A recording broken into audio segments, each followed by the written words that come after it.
The funding for this program is provided by the Corporation for Public Broadcasting and the Friends of 4, 10, and 12. Some northern Idahoans want to form their own state. Tonight, we look at that story.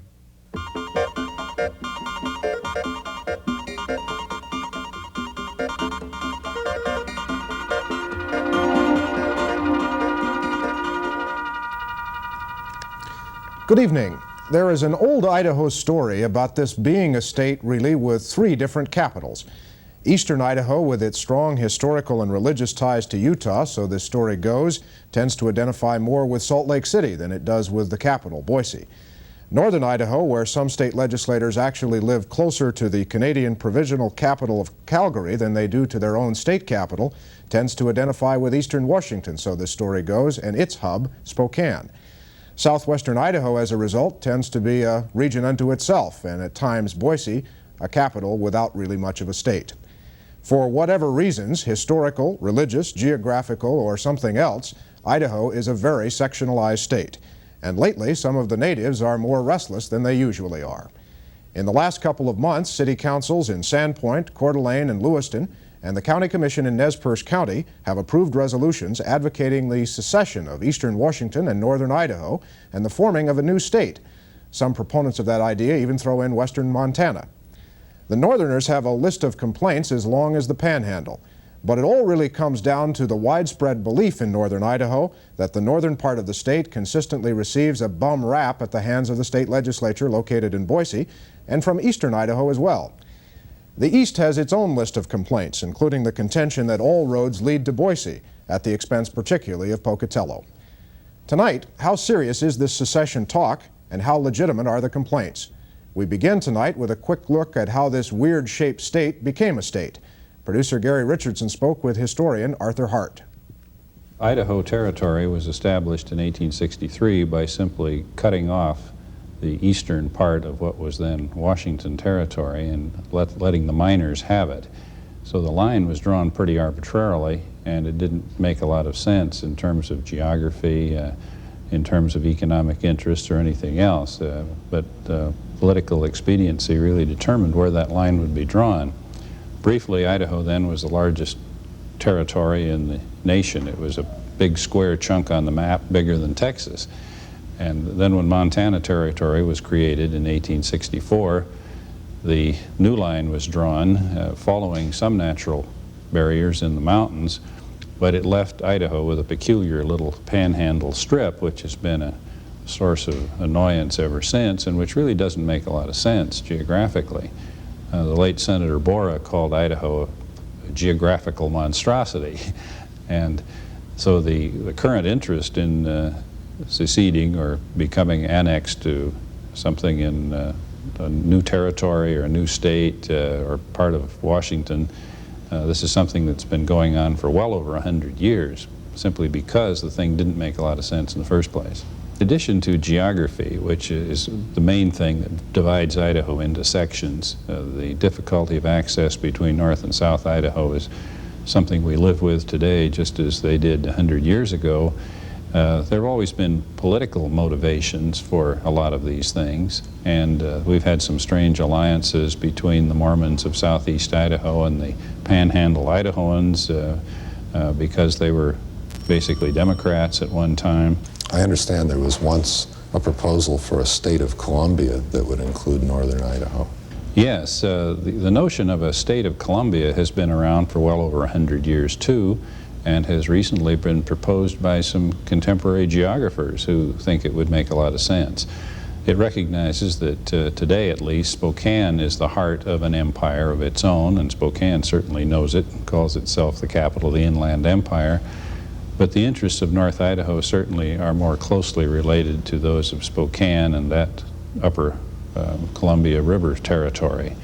So it would make sense. I don't think it will ever happen, but logically this certainly does make sense, as would be, let's say, a state of Bonneville with Salt Lake as the capital and including much of southeast Idaho.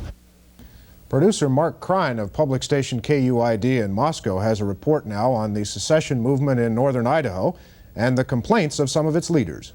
For over 100 years, northern Idahoans have complained that their best interests are not being served through the governing out of the state capital in Boise. So just about every year, usually right after the legislature meets, northern Idaho stirs up the idea of seceding and forming their own state. But what makes this year different is the fact that public officials are also backing the idea through city council resolutions. And not just Idaho is voicing their disapproval with the rest of their state. Western Montana and eastern Washington have also shown interest in the idea of secession. So the area that is currently recognized as the Inland Empire of the Northwest may soon be called Wash-Idaho. Well, to most people, the current attempt to form a new state in the Northwest is simply a way of letting off steam about claims that state legislatures are not responding to the needs of the entire state. And while this is not the first attempt of its kind to form a new state in the Northwest, public officials backing the idea are quite serious about the possibility of seceding into what could become the 51st state of the Union. Northern Idaho has a long history of attempting to break away from the rest of the state. In fact, in the late 1800s, a secession attempt was so serious that the proper litigative paperwork passed all the state and federal channels before it was finally pocket vetoed by then U.S. President Grover Cleveland. But this latest secession attempt was prompted after the mayor of Spokane, Washington, spoke with a northern Idaho community. I was speaking in Sandpoint to a Rotary Club, and I was admiring our beautiful surrounding, the cities and the terrain, the lakes and the valleys, and all the beautiful things about the state of Washington.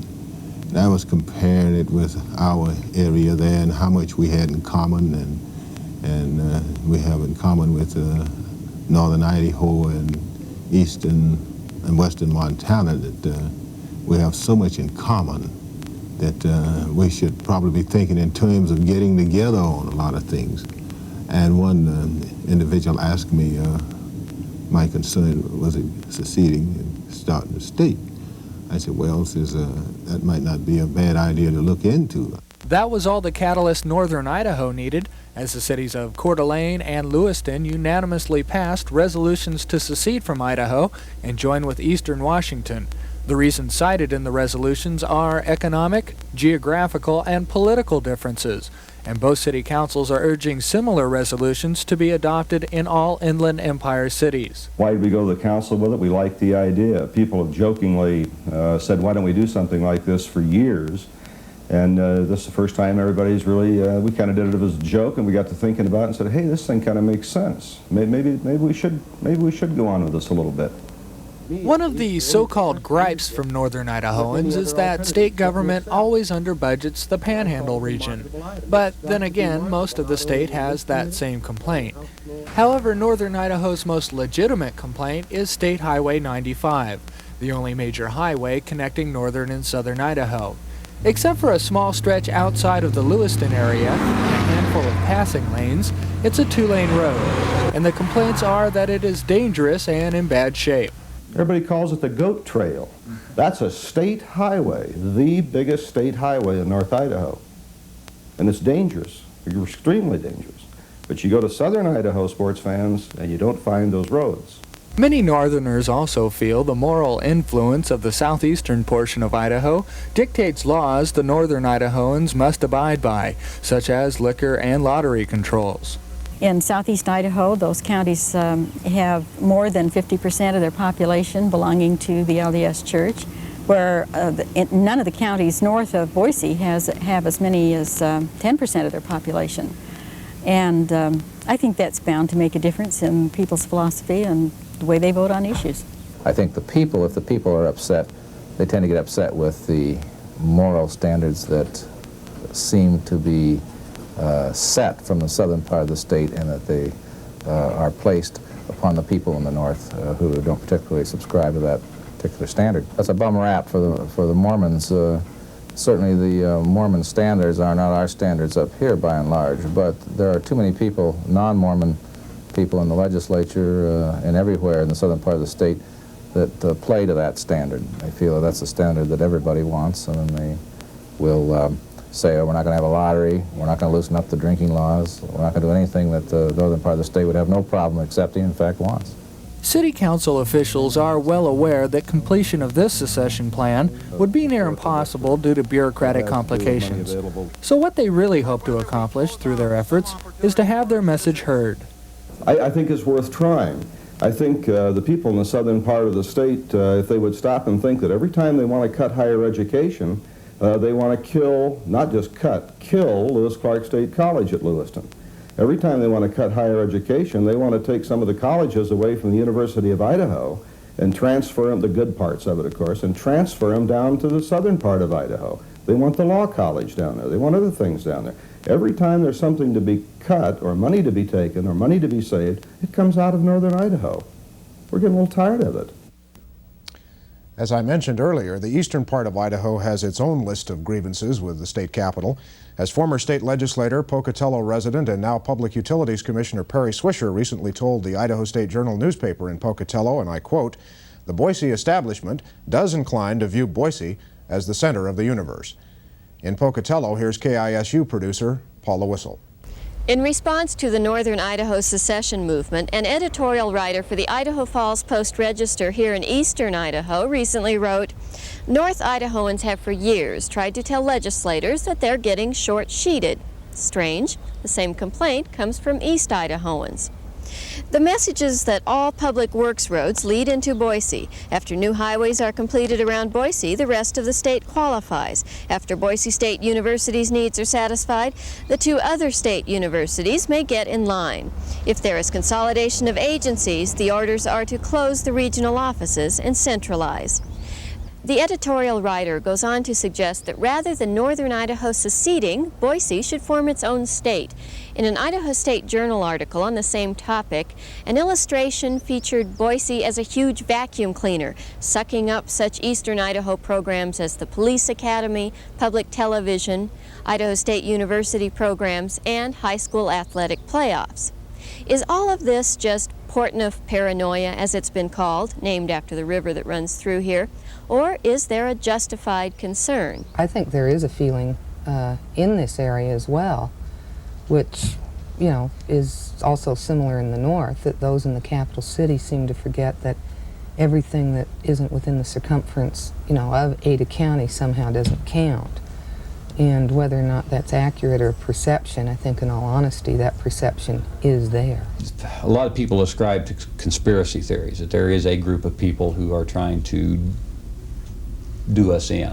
And I think that's unfortunate because it's not the case. I think any growth that you see is going to be very natural. It's a big city. It has a lot of legislators who live there, are close in because of the population. And it's just natural that Boise will grow. Most of the major corporate headquarters that are in Idaho are in Boise. There's a lot higher economic, you know, bracket there. There's more people there. And when you have the staffs of the various state agencies and boards, they are comprised of human beings, and they tend to favor that with which they're the most familiar. And we need to develop a system whereby we can reduce some of that inherent favoritism. Limiting the Boise power base might be an issue northern and southeastern Idahoans could rally together on, but another aspect of the secession movement would find the two factions on opposite sides. Northerners complain that on moral issues they are forced to live with the laws of the eastern Idaho Mormons. The Mormons here admit they have had an influence on the state's laws. It may have been prophetic that the first settlers in eastern Idaho were Mormon pioneers who actually thought for several years that they were still living in Utah.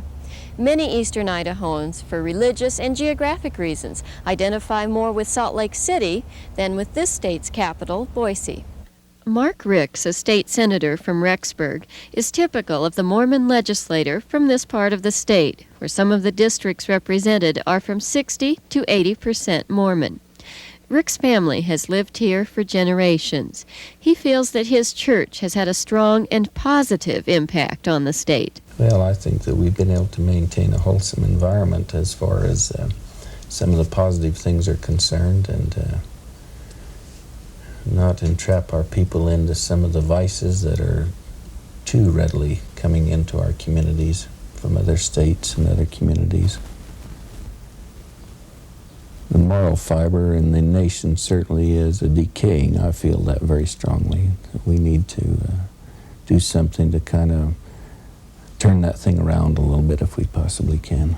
That's one of the reasons why I was happy to get into the political arena and represent the people here, because I too am interested in maintaining a good, wholesome environment and we're working on legislation, you see, that would provide that right and privilege to our people. My observation is that we are losing ground so far as those issues are concerned, and so far as my philosophy is concerned, we are losing ground in the state.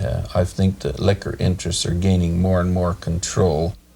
When asked how he would respond to the bar owner from Wallace, who sees no reason to live by the liquor laws set by teetotaling Mormons, Ricks responded, "When you're in Rome, you do as the Romans do." The editorial writers from around the state have had a field day with this story. Nearly every paper in Idaho has editorialized on the secession movement, or at least on the sectionalism issue recently. 3 editorial writers from the 3 different regions of the state join us now to talk a bit more about these issues. In northern Idaho, Bill Hall, the editorial page editor of the Lewiston Morning Tribune, who has written in favor of the secession movement. Bill is in Moscow at public station KUID. Randy Staples edits the editorial page of the Idaho State Journal in Pocatello. Randy is at Pocatello station KISU tonight. He's lived and worked in both Boise and Pocatello and recently returned to eastern Idaho. And Rick Ripley is the editorial page editor of the Idaho Statesman in Boise. Rick grew up in northern Idaho and of course now works in Boise, where he is tonight. Bill Hall, let me start with you. You've said that this is a serious issue, not to be giggled at in the southern part of the state. Is it really serious? It's not entirely serious. There's a lot of joking about it up here, but the only reason it isn't serious is because it isn't possible. It requires, as I understand it, the approval of both legislatures, Washington and Idaho, 3 if you include Montana, plus Congress, and that's, of course, that's just not going to happen. So that keeps it from becoming a serious movement, but I certainly can't speak for everybody in northern Idaho, but it's my guess that if it became possible, if Congress and both legislatures said, yes, if you will, go ahead, that the vast majority of the people up here would go ahead. So it shouldn't be taken as entirely a joke, because it's not. Randy Staples in Pocatello, how do you view this, knowing what you know about the state's politics? Well, I'm sure that it isn't a joke. I lived in northern Idaho for a couple of years, and that was exactly the way I felt. And that was the way that most people I knew felt. Most of us would much rather have gotten rid of the southern part of the state and be done with them and join with the rest. What I don't think we fully realized at the time was that it would be kind of difficult to make northern Idaho an entity unto itself. And that once you start talking about combining with a lot of Washington or combining with a lot of Montana, then you start running into the same kind of difficulties that you get into if you're talking about southern Idaho. Well, can a movement like this send a message to politicians, for example? I think it can send some kind of a message, but I'm not sure it's necessarily a new one. I don't think that the idea that northern Idaho is disgruntled with Boise, or for that matter that eastern Idaho is disgruntled with Boise, is necessarily a new message. I think Boiseans have been aware of that for a long time. Rick Ripley, you think Boiseans are aware of that and have been for a long time? I think they probably are. One thing that I have gotten out of the northern Idaho secession movement is that people up there are unhappy with the legislature, and it's my belief that there is a lot of that feeling around the state, including people in Boise who sometimes believe that their city is a capital city in search of a legislative delegation. It's very rare that anyone in the Boise delegation leaps to the forefront to carry a local interest bill for this town. So I wonder if what we're seeing isn't simply unhappiness with the legislature, period. Is that what it boils down to, Bill Hall? Mostly dissatisfaction with the Idaho legislature? The legislature is a manifestation of this. I mean, it's the cause of this, as a matter of fact. Legislators from southern Idaho are, they're not bad people, they're just notoriously ignorant of northern Idaho. We heard from that fine man, Senator Ricks, a while ago, totally misunderstood the question on the people of Wallace. He says when in Rome live as the Romans do. He means when in Idaho live as the Rickians do.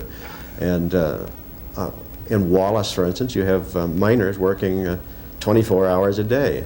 8 o'clock in the morning is 5 p.m. to a guy who works all night. Maybe he ought to have a beer when he gets off work at night.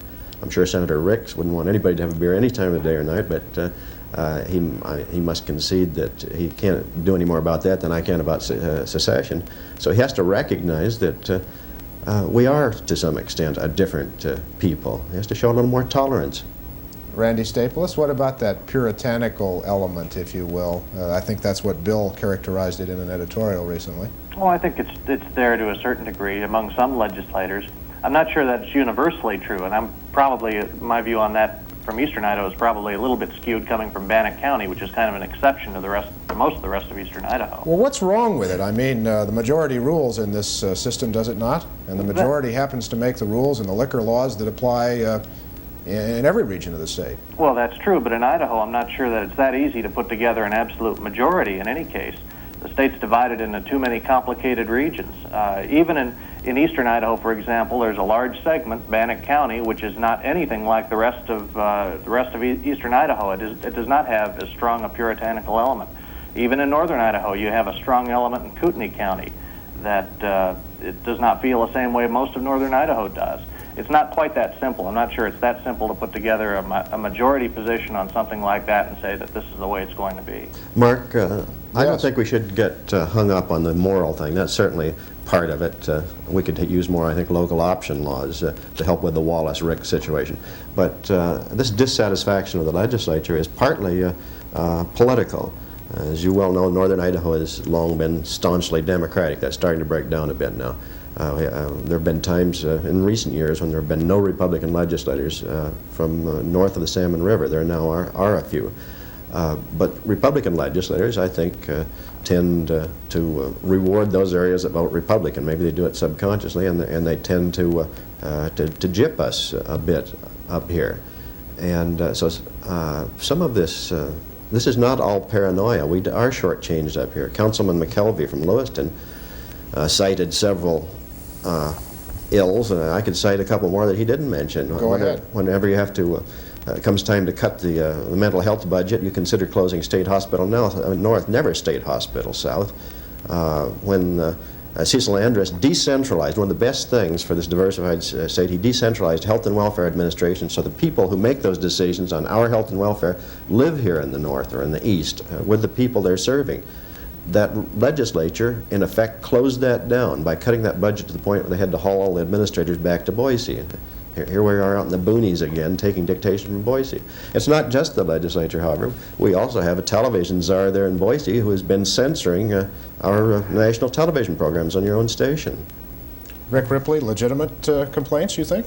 I think those are legitimate complaints. It strikes me, though, that in the political system we have always had and always will have pushing to get a state facility located in your town to give jobs for your people. There was a big push to put the women's prison in Orofino, which is a long ways away from southeastern Idaho and any relative of a woman inmate who might want to go visit her. We have the State Youth Training Center in St. Anthony, which is a long ways away from northern Idaho or Boise. And it seems to me that the reason that goes on, I suppose partly is for fiscal reasons, but also because of parochialism. And get your share of your piece of the pie. Do you see the if I understood Bill Hall right, he's talking about a partisan political impact as well. The North being mostly traditionally Democratic, the southern part much more Republican. I think that's right. I think that a lot of what happens isn't simply the votes that are taken and the services that are provided, but also the appearances of the statements that people make. One of the people on tape earlier talked about the lottery issue. Gambling, I think, is much more popular in northern Idaho than it is in southern Idaho, and to simply close the door on any discussion of it infuriates people. And if you look back through the history of the state, you have an agricultural, family-oriented LDS area in southern Idaho and a mining timber area in northern Idaho where, you know, a robust way of life is the way of life. And I think all those things, those social, cultural things play a big part here. One other thing that I think is really contributing to the secession movement probably at this time is that northern Idaho has suffered greatly during the recession. They have some very high unemployment rates in the timber industry. And when people see their livelihoods threatened and taken away from them over a period of time, you're going to expect them to react strongly against people in a far-off city who are, you know, making decisions they don't agree with. All right. Randy Staples, Pocatello has a good many complaints with the way things are run in Idaho too, right? I mean, Paula Whistle in her videotape piece a moment ago mentioned some of them. They're deeply felt in your part of the state, are they not? Well, I think they are. I think that people in eastern Idaho feel almost as distant from Boise as people in northern Idaho do, even though the distance may not be quite as great, and even if there is an interstate rather than a mere highway connecting them. There have been things lost. There have been things they have not all been major, but they have been lost nonetheless. There was the police academy, for one, that was in Pocatello. Now it's in Boise. There was various sports playoffs that were based here. Now they're based in Boise. Now they're trying to get them back here again. I think that there's some contrary arguments on both sides as far as placing things in different parts of the state. On the one hand, I think there's a very fair argument to place things in different ends of the state so that the people feel that they are a part of the state. While you can say that... Well, let me give you Bill Hall's example. He says when the legislature talks about shutting down mental health programs, they look at State Hospital North, not at State Hospital South in Blackfoot. Well, I'm not sure that's true. The paranoia, anyway, here is as great, I'm sure, as it is in northern Idaho. There's a great deal of fear in Blackfoot as far as what would happen. I'm sure as great as it is in Orofino if the budgets are cut. And, in fact, they have been cut back here also. Mark, maybe a better example of this problem that we're talking about is the other one I mentioned, the Health and Welfare Administration. That decision by that Republican legislature of a couple of years ago to underfund administration, underfund that entire program to the point where it forced Health and Welfare to bring its administrators in from the boonies, cheated every community outside Boise in the state of Idaho. That is, whether you want to secede or not over it, that cheated Twin Falls, that cheated Ricks, and that cheated Wallace and Lewiston, and Moscow and Lewiston, or as they know in the legislature, Sodom and Gomorrah. Let me ask you each for a final quick comment. Bill, you've advocated editorially that people pass petitions around and get behind this movement, if only to send a good, strong message that the politicians can't miss. Is that what's likely to come out of this? Yes, and we can do more than that, too. We can pull in the welcome mat every time one of those southern Idaho legislators decides he wants to run for governor and comes campaigning through here pretending to be our friend.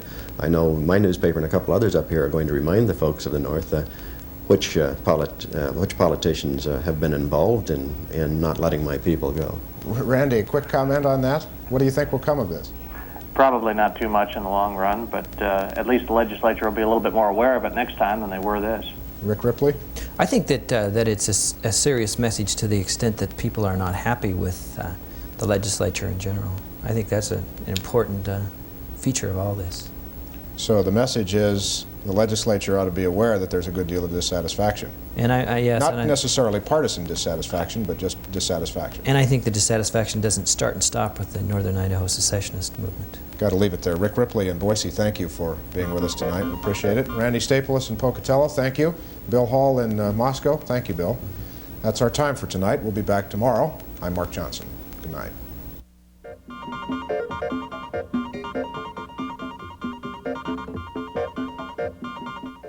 The funding for this program is provided by the Corporation for Public Broadcasting and the Friends of 4, 10, and 12.